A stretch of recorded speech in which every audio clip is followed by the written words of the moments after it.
In today's show, it is a mailbag episode covering the worst trades, potential contract extensions, and new ownership. Welcome to Locked On Blazers. Let's get into it.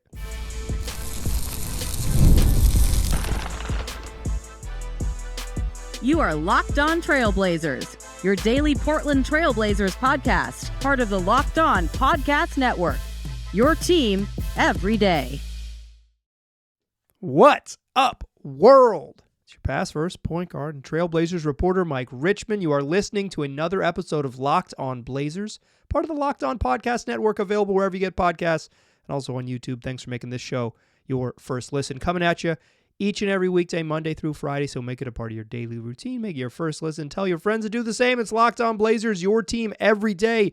In today's episode, it's a mailbag episode answering listener-submitted questions all episode long. If you want to get involved in a future mailbag episode, email me, lockedonblazerspod@gmail.com. I'm going to say it 3 times at the top of the show, and then I'm not going to say it again, lockedonblazerspod@gmail.com. And one more time for you, lockedonblazerspod@gmail.com.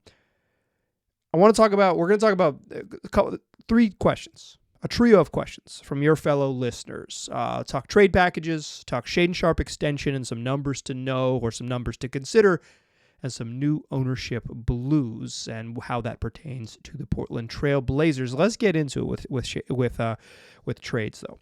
This is an adapted question from listener Kyle, who sent me an email. Kyle's fed up. Kyle writes, am I crazy to wish we, that's a collective pronoun, shout out to my collective pronouns and my longtime listeners and my everydayers, am I crazy to wish we would trade Anthony Simons and Jeremy Grant for nothing, short of a first-round pick? Anything would be better than having them on the team. What's the worst package you would be comfortable trading those 2 gentlemen for? If you're a long-time listener to the program, you know that I'm not a big fake trades guy, so I'm not about to hit you with a million fake trades. It's not really my thing. It can be your thing. It's not my thing. But I do think this is an interesting question because I've been in favor of trading the vets and particularly Anthony Simons and exploring trades for Jeremy Grant I was into it to exploring those options pretty heavily last February when the Blazers got to the trade deadline. It seemed like the right move. I was very, very adamant about it in the summertime that they had to find a way to it. At least it would be malpractice not to explore it. And obviously, you can't take it a horrendous deal. But I've been banging the drum. I've been on this. Not to I told you so or anything, but just to say if you are here, I have been here, and I perhaps haven't been, I don't always scream my strongest opinions. I sometimes just repeat them quietly with a little bit of a chuckle. But there comes a point when the Blazers are incentivized to get to what's next. They're, kind of stuck between eras right now with some youngsters they hope to blossom into cornerstones, but are not quite good enough to be cornerstones yet, very obviously. And some, not old vets like Anthony Simons that are clearly not part of the long-term plan, but are sort of stuck in the medium-term plan. And Jeremy Grant, who is older and more experienced than sort of the Blazers' young core of players, but not aging out old veteran. He's 30. He's a decade in the league, but it's he's not ancient by any means, and he's under contract for several seasons. And there is and throw DeAndre Ayton in that group too. He's in the Anthony Simons group where he's an old veteran he's a young veteran, but he's clearly a short timer stuck in the medium timeline. There comes a time when the Blazers are incentivized to get to what's next, right? And by incentivized, I mean there is some upside into them just moving on come what may. That doesn't mean you chase down terrible trades. I don't think you chase down terrible trades. The idea isn't first of all, the idea of a salary dump just doesn't really exist in the modern NBA anymore. It's going to be very hard to do that as a team at the level of the Blazers, right? And particularly for the price tag of those gentlemen. It just the way the current CBA works, there aren't no teams go into the season with $40 million in cap space. There's a salary floor now. There just aren't. Most teams are going to go into the season without cap space, period, because of that. That is how the league has incentivized, made you build a roster. That's how it works. And there's other incentives for being over the cap, etc. And cap space is increasingly less valuable. Blah blah blah blah blah. So it's not feasible that you just like straight salary dump them into nowhere. The days of trading Robert Covington and Norman Powell, they literally changed the rules maybe because the Blazers salary dumped those two gentlemen on the Clippers, and the Clippers were willing to take on the money and pay what taxes came along with it. So it's not like you can just get rid of them for nothing. You're gonna have to trade them for some stuff. But I think the longer you wait, there was a perception that maybe patience would pay off for the Blazers, and I was probably more adamantly against it than many who speak into microphones and have a similar job as me in the Portland market. But adamant that patience doesn't guarantee anything. It might change the market, but it's not likely to drive up the market. And I think we've seen, as Jeremy Grant has struggled this year, and Anthony Simons has just continued to kind of be himself. Although he started really rough this year, but he's been fine lately. The market didn't get better. It got worse, and the CBA made it worse. So even if those guys' market had stayed the same, the climate of trading has changed dramatically for guys making, big money figures who maybe aren't quite worth those big money figures in other settings. So I don't think the Blazers have to chase down a bad trade, but I know they can't go into next season with all three, Simons, Grant, and DeAndre Ayton on the roster. You get fired if you do that. I like straight up. That you'll lose your job if you just say we're gonna run the roster back one more time. Let's go for it. Unless you do something else drastic that I don't see coming. But obviously you can't run it back with those three gentlemen again. But if you don't make a move at the trade deadline, you've really narrowed your window down to the Portland Trail Blazers need to make a deal in June or July of 2025, and you really, really, really narrow what your path has to be, and everyone knows that, and that is going to have some impact on your negotiating. Although there is some logic that making deals in the summertime is easier, and I think that is true in general. So perhaps other teams also get desperate, and sure, you could get to the summer, and there's an argument to be made that there will be more opportunities for the Blazers to make deals in the summer that aren't available in February. But if you follow that logic, you also have reached the end of the path. There might be more opportunities, but there are no opportunities beyond that. You walk to the end of the diving board, and then you just jump into the pool regardless of how much water is there, whether it's filled up to 15 feet and it's a safe dive in, or you're jumping into the concrete. That's the deal. Certainly there's a chance that it lands anywhere in between a real natural deep end and the concrete, but you are walking to the edge of the diving board. That's what happens if you don't make any moves in February at the trade deadline here in a couple weeks. So to get back to Kyle's question, what's the worst trade I would make? I don't know. I don't think you're getting a juicy first-round pick for any of these guys. I basically don't think DeAndre Ayton's tradable right now.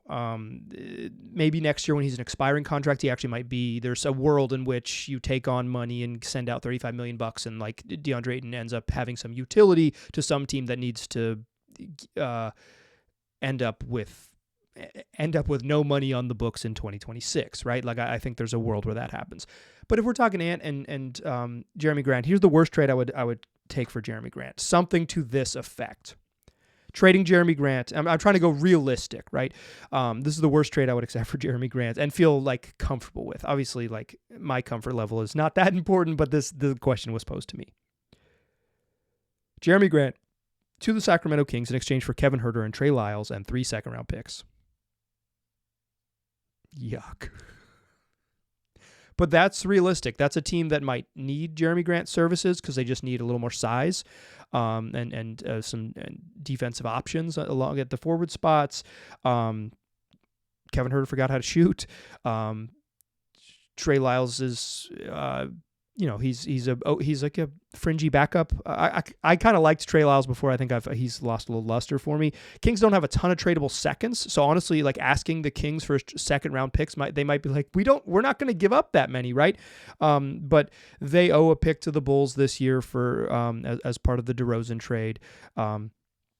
it's protected, but like they have some future picks that are promised to the Kings, or promised to the Spurs as a part of moving Harrison Barnes. So you'd get something like the 26, 27, and 2031 second round picks from the Kings, along with Kevin Huerter and Trey Lyles. That would be incredibly underwhelming. But that's about the range for like the worst trade I would accept for Jeremy Grant. There is a world where you have to do something like this because there is incentive just to move on.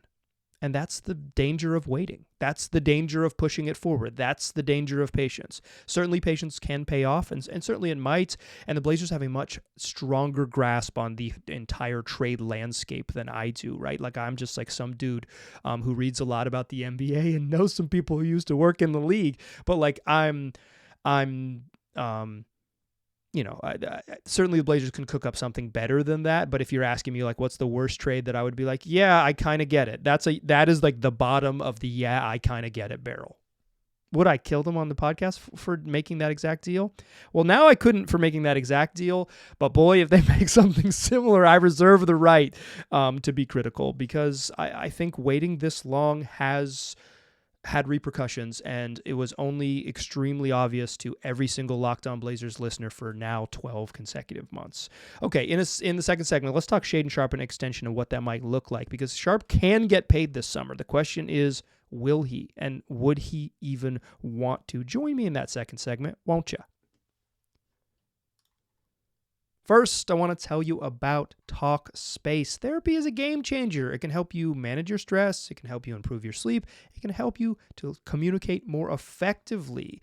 But finding the right therapist and fitting sessions into a busy schedule can be a challenge. That's where TALKSPACE comes in. TALKSPACE, the leading virtual therapy provider, makes getting the help you need easy, accessible, and affordable. With TALKSPACE, signing up is simple. You can match with a licensed therapist who fits your needs, usually within about 48 hours. And it's convenient. You can have sessions from your own home with some teletherapy. And if you need to, as needed, you can continue your communication with your therapist with messages in between appointments. Plus, TALKSPACE is covered by most insurance plans. For most insured members, there's a $0 copay.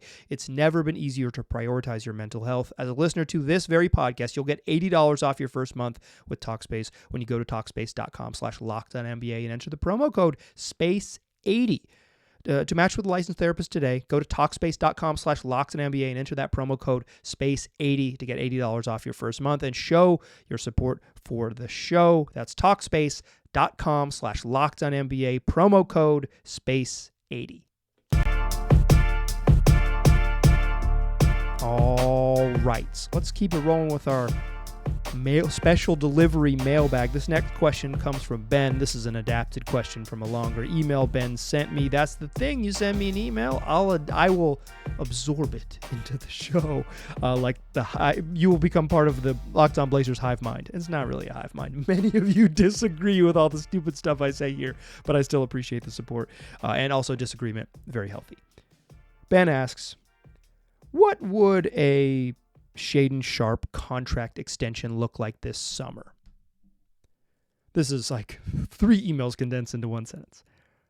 But it's a good question because Shaedon Sharpe is extension eligible coming into it after you finish your third season, first round picks after you're finishing your third season, heading into your 4th and final season on your rookie contract. You are extension eligible, meaning you sign an extension and it kicks in year 5, and it can, it's your chance at the life-changing money. Certainly, first-round picks have already had money that would change all of our lives, but like the generational giant contracts that are like, I have $85 to $150 million coming to me, and like life's different now, right? Like this is the really big one. This is the life-changing money, and this is also like for teams.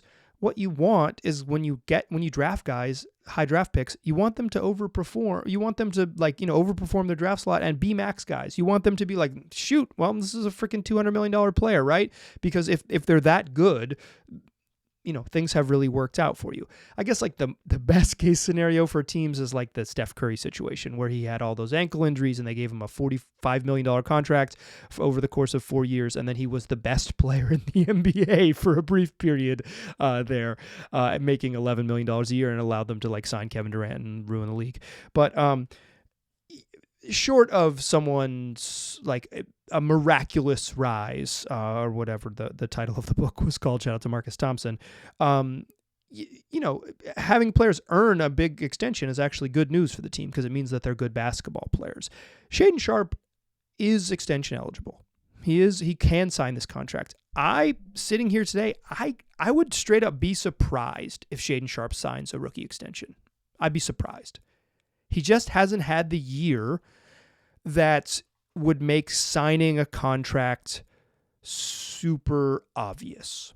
It doesn't mean he won't, right? And it doesn't mean like there guys are incentivized in different ways. Obviously, like you get the comfort and the security of signing a multi-year deal. Like he's going to sign like a 3 to 5 year contract, likely 4. Actually, is the sweet spot in between those two if you were to agree to one this summer.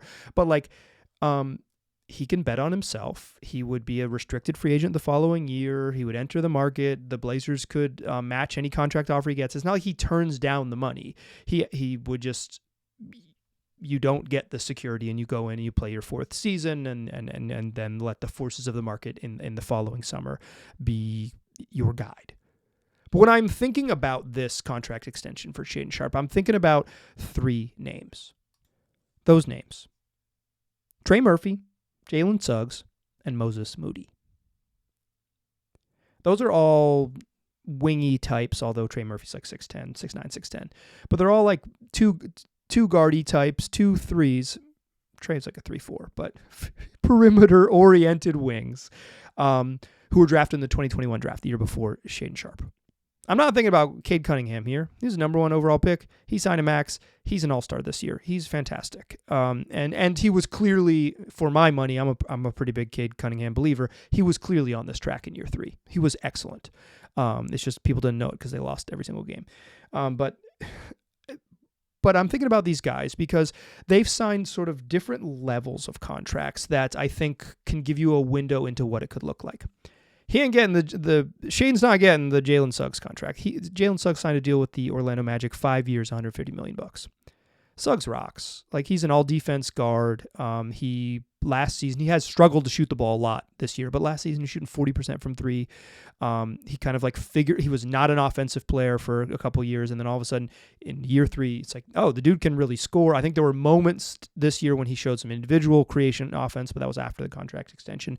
But he's an elite defensive player in a league that just like doesn't have a ton of like shooting guards who score, and elite perimeter defenders, elite point of attack defenders are in high demand the way that the league works. Suggs is that on a team that really values defense. He signed a 5-year, $150 million contract. Shaedon Sharpe's not sniffing that. But to give you a sense of what, like, maybe a guy who doesn't get a ton of shine for his offensive production, but is like a productive player, what you can get to. Trey Murphy's the next one.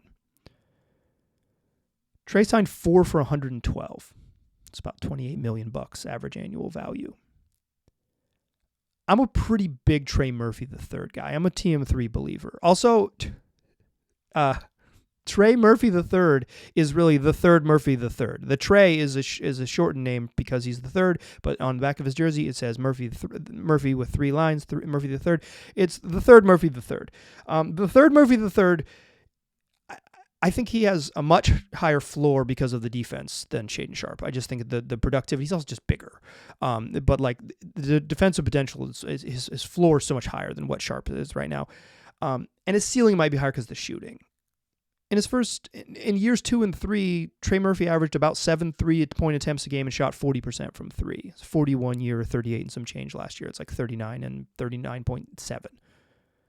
But like 40% on 7 threes a game, like that is the perimeter threat you want. He's a really good athlete on top of that, and he's big. I don't think you would offer Shaedon Sharpe that kind of contract. And that's why I don't think Shaedon Sharpe will sign a contract, because what you're paying for when you sign a contract extension is not production. Certainly the production in years 2 and 3 inform what you might get heading into year 4, right? But you are paying for potential. Coming off a rookie deal, you're paying for what a guy could be and can grow into. But what you could be and can grow into is informed by your production. So while you're not directly paid by what you're doing this year and what you've done in your prior years, you are that informs what people, get a sense of what your ceiling could be. Shaedon Sharpe is immensely talented, right? Like, he's really talented. It's just he hasn't put it together, and the shooting is a little bit wonky. Like, there's a question whether he becomes, if he's not like an elite 3-point shooter, that will, and right now he's a below average 3-point shooter, and if he's not an above, like average and above, I think is what he would need to be to like. His highest outcomes hinge on him being an above-average 3-point shooter. His very good outcomes hinge on him being an average 3-point shooter, and certainly the aesthetics of his jumper suggest that he could eventually be that, but it just, haven't seen him make threes at a high level in his NBA career when in the last couple seasons, and he's just playing a very different role, not off Damian Lillard as he was in year 1. So, if I'm Shaedon Sharpe, I would say, well, I want Trey Murphy money. I want $25 million a year. And if I'm the Blazers, I'd say, yeah, we're not quite there, which brings me to the last name, Moses Moody. Moses Moody signed a contract extension for 3 years and $39 million because Moody wasn't productive. Moody, he didn't have the opportunity because the Warriors are weird, but he profiles as like a role player type player, right? Like, he doesn't have that Shaedon Sharpe upside, like, okay, if everything hits, what could he be type of player. Shaedon Sharpe's certainly not going to accept 3 for $40 million, right? That would be malpractice. That would be, if that's the type of advice he's getting from his representation, they're doing him a disservice, right? Because he could just wait out the year and sign that type of deal. So I am. This is why I don't think Shaedon Sharpe signs a contract extension this summer, because I don't think it makes sense for Shaedon Sharpe. I think it makes sense to bet on himself. I think there's a world in which something like 4 for $90 is a comfort place for Shaedon Sharpe and the Blazers, and they go for it. But Moses Moody money is an automatic reject. Trey Murphy money is probably off the table. And if Sharpe believes that he can blossom into someone who earns, $30 million a year. And obviously these contracts are going to go up because the cap's going to rise. So it's like, I probably should have done these as percentages of the cap to make it more reasonable. And when Shaedon Sharpe does sign a contract, we'll discuss these things in percentages of the cap. But let's call it I don't think he'll make $28 million a year average annual value.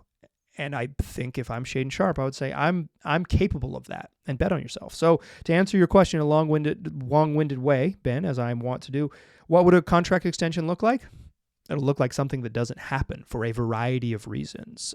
Because the Blazers are probably incentivized to get Sharpe on the books for a deal that is under market in the future, and Shaedon Sharpe is incentivized to get the money that he feels like he can go get.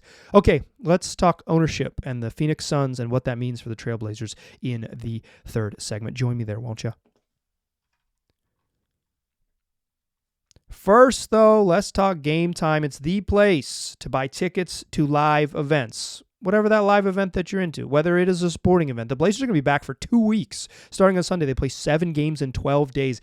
Get locked in. This podcast is going to get a little bit busy. Whether you want to go to concerts, see your favorite musicians, whether you want to go to live theater, live comedy, and get some yucks in. One of the best ways to do that is just go on Gametime and save some money, because they've made getting tickets even easier with the new Gametime Picks feature, which filters out all the fluff to show you only incredible deals on great seats, so you don't have to waste time searching through thousands of tickets.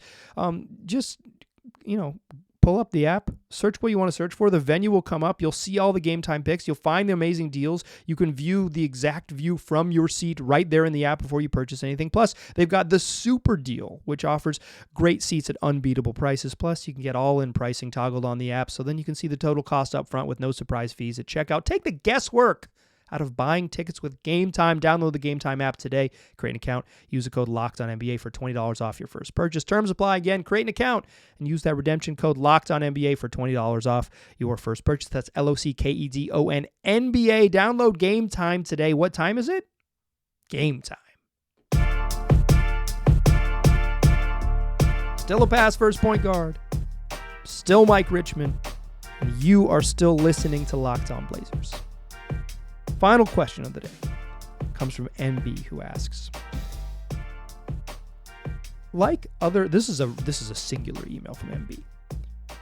Like other Blazer fans, I want the Allen estate to sell the team. However, when I look to the Phoenix Suns, I'm a little worried about what new ownership could mean. Is this a warranted concern? MB. Thanks for the question, MB. Yeah. Okay, let's talk about the Phoenix Suns. I agree. The step for the Blazers to get competitive again probably starts with new ownership. That's almost certainly true. A group that is not just deeply committed, the Blazers ownership has spent some money. They spent some money for the G League team. They didn't hire a new coach for the G League team. They reassigned the assistant GM. It's not like they're spending all the money in the world, right? They gave Jeremy Grant $160 million to stick around. They have a weirdly expensive roster, although obviously they're not going to pay the tax, and the roster expenses are kind of a built-in expense. They've spent some money here and there. They haven't done every cost-cutting type of thing, but in terms of true committed vision that you would want from ownership, say firing the coach because he's not the right coach, and instead of holding on to him for a weird lame duck season that isn't good for anyone, including the coach, the lame duck coach, that type of stuff is the vision from ownership you want. So I agree. I think the best future of the Blazers involves the sale of the team, undoubtedly. I think if that's not priority one, it's at the top of the list, right? It would be, if it's outside of your top three, I think you're doing it wrong, quite frankly. But in any case, the Suns offer an interesting cautionary tale of sorts into what, I don't think it's totally cautionary, but cautionary tale of sorts into what new ownership can look like. Robert Sarver, when he owned the Suns, was cheap, and the Suns were worse off for it. And now they got a new young owner in Matt Ishbia, and what Ishbia wants to do is spend all of the money all the time to chase what? What are they? A mediocre team that might miss the play-in with no future assets to speak of. The Suns this week traded a unprotected 2020-31 pick in exchange for 3 picks that are protected in 2025, 2027, and 2029, unlocking multiple picks for them to trade, presumably to finish a deal that's in place for them to acquire another aging superstar in Jimmy Butler, thus having basically no tradable picks. The only second round pick they have is in this upcoming draft, and they're going to need that for tax purposes, so they're not going to trade that.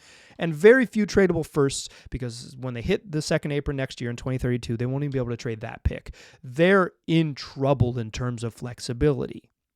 And part of it is because Ishbia has signed off on everything. Go get Kevin Durant, pay whatever it takes. Brad Beal, I think they were kind of so pot committed by the time they got to the Brad Beal portion of the program that it wasn't the worst move, but it was clearly just it wasn't a move that was going to change their championship equity, and it has flopped pretty wildly, and they're going to flip that flop into Jimmy Butler, a guy who famously leaves teams on good terms and everyone feels good about it. And they're going to pay him too. The Suns are messy, but here's why. So this is the woes of new ownership.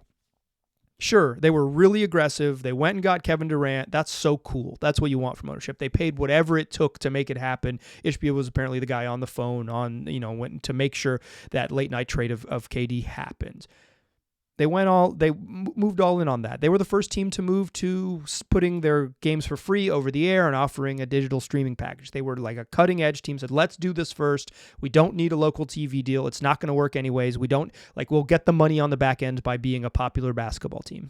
Kind of sucky. But here's what I think. There are real pitfalls in the sort of the new ownership curse. Spend, spend, spend. Don't worry about the future. Don't understand the sort of pragmatic way to run a basketball team where you just can't chase it all down at once. And that if you light, 7 years from, if you light the wick 7 years down the road, it's burning towards you. And eventually that thing is going to blow up. And maybe it will. Maybe they have to trade Devin Booker and Kevin Durant this summer, right?